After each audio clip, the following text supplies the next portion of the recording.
लोरिक चंदा।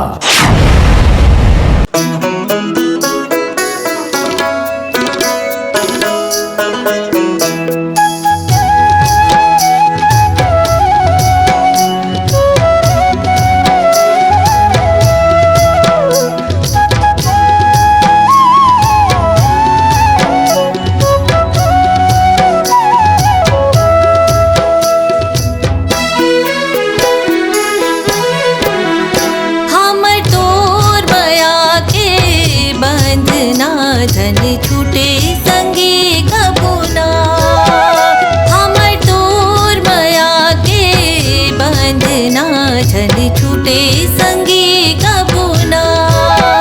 दोनों एक दूसर के जान, दोनों एक दूसर के जान, दोनों एक दूसर के सपना। मोरे मन के मायारू मोहना, मोरे दिल के संगे सोहना। मोरे मन के मायारू मोहना, मोरे दिल के संगे सोहना। तोरे संग माझी ना है संगी, तोरे संग माझी ना है संगी, तोरे च संग माहे मरना। हमर तोर माया के बंधना जन छूटे संगी कबूना। मोरे मन के मायारू मोहना, मोरे दिल के संगे सोहना।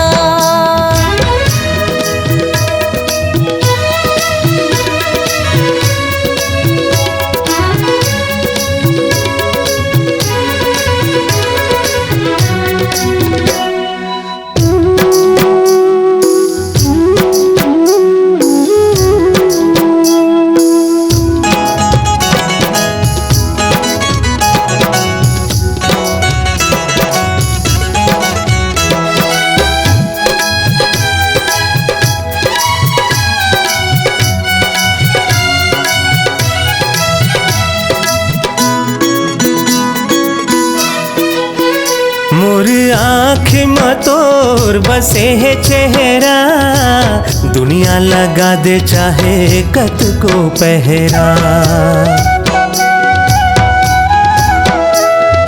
पानी हरस में तोर लहरा, हमर माया है संगी यहाँ गम दहरा।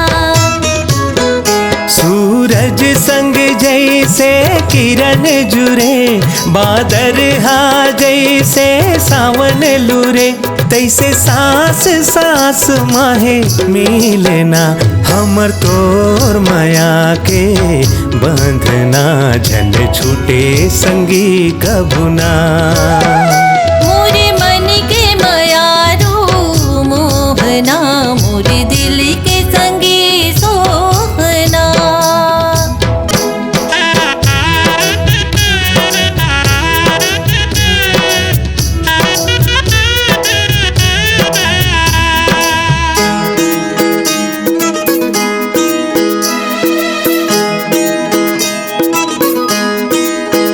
छूट जाहि वही दुनिया त भोले, नहीं छूटे हमर माया के बानी।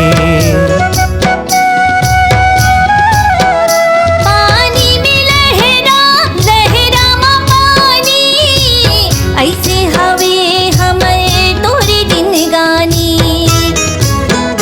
बादर माँ जैसे बिजुरी हवे, जिहाँ फूल उहाँ तो तितली हवे, तैसे जियत नहीं छूटे हमर बंधना। हमर तोर माया के बंधना जन छूटे संगी कबूना। मोरे मन के मायारू मोहना, मोरे दिल के संगे सोहना। लोरिक चंदा।